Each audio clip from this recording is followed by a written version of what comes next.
Almost every day, we have legislators trying to cut funds and slander this institution. Almost every day, there's some sort of fake article or website claiming this organization is an abortion factory.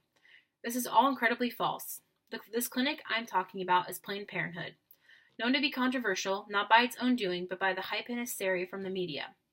What Planned Parenthood does do is it provides a wide variety of services and it gives men and women access to safe and affordable healthcare procedures. Taking away funding and diminishing awareness about Planned Parenthood would be one of great travesty. We need to fight, we need to protect, and we need to break the stigma of what this clinic is and what it does for people. It is in our best interest to keep funding and to save Planned Parenthood. It's time to shine a positive light, and that is what I'm going to do. Planned Parenthood offers a plethora of services to its local community. Women don't just get abortions at Planned Parenthood. I feel that Planned Parenthood gets a bad rap because, from my experience, the majority of people think they do just abortions. Planned Parenthood does so much more. Planned Parenthood is also just not for women, but for men.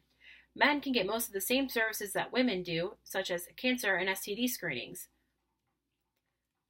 Also, they provide HIV services. Not all clinics do this, and they are helping people diagnosed with HIV live longer and healthier lives. Planned Parenthood also provides family planning. Because of Planned Parenthood's impact, pregnancy among teens has plummeted. Their endless resources and accessibility is part of this feat. Planned Parenthood's website gets 60 million views a year. Its website is user-friendly, and all the information is incredibly easy to access, making it easier for people to get all the information they could need to be educated on their sexual health. The organization also provides text and call numbers for teens to inquire about sex screenings, sexual intercourse, birth control, and many other things. It's not just an option that we should be saving Planned Parenthood, but it's a fact. For example, our current Vice President, Mike Pence, defunded Planned Parenthood when he was governor of Indiana. In Indiana, the STDs, STIs, and AIDS, HIV spiked extensively. This was no coincidence. We have the means to prevent these things. Why should we not use it? People can be affected for life or die from these sexually contacted diseases. Shouldn't we be doing everything we can to prevent this? Some of you might even ask, why Planned Parenthood and not other clinics? Yes, other clinics can give these services, but to be brief, these smaller clinics could just not handle the demand that Planned Parenthood takes in. According to the Guttmacher Institute, it is unrealistic to expect federally qualified health centers to serve the millions of people who currently rely on Planned Parenthood for high-quality contraceptive care. If regular clinics were to take on their client load, it would double in 27 states. In 9 of these states, they would have to triple their capacity.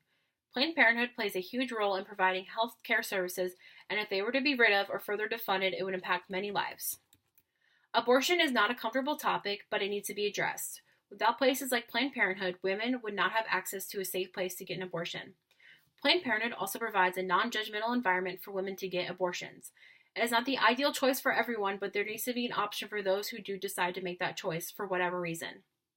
Besides that, they provide safe practices of birth control. They also provide IUDs to women who want to prevent unwanted pregnancy. People who are transitioning from a man to a woman or a woman to a man can get access to hormone therapy and counseling. It isn't an easy thing for transgender men and women to find a clinic with all their accommodations for them to transition. So the fact that a clinic as big and as accessible as Planned Parenthood that has this is great. An astonishing fact is that 332 counties rely on Planned Parenthood because they make up half of their safety net family planning center. And out of 103 of these counties, Planned Parenthood sites are the only family planning centers they have access to. As one can see, it is important for many people to have Planned Parenthood to be fully operational and funded, because sometimes this is their only option. I know for people who are not as financially stable, they need these options too. I know as a college student, I can relate to this. When I've had great experience with Planned Parenthood, and I couldn't get health care for 3 months after I turned 18 because I was kicked off my parents' health insurance. I took myself to Planned Parenthood. I got my birth control and my checkup for the same price as if I were to have had my insurance. The doctors were awesome. I shouldn't have to choose between paying for my tuition and my books and food and my sexual health, and no one should ever have to. This isn't a matter of conservative, liberal, political, religious, atheist views. This is a matter of saving and improving lives above all else. All walks of life deserve access to a quality healthcare center. The right of citizens to have their communities better served and to have access to safe and affordable healthcare procedures. This is what Planned Parenthood does and hopefully will continue to do. But it's up to us to act now. Call your local state reps. Speak out. Donate to the cause. We have come too far since coat hanger abortions. We have come so far since the only contraception method was to close our legs. We cannot afford to go back now. Let's fight to keep Planned Parenthood fully funded and operational.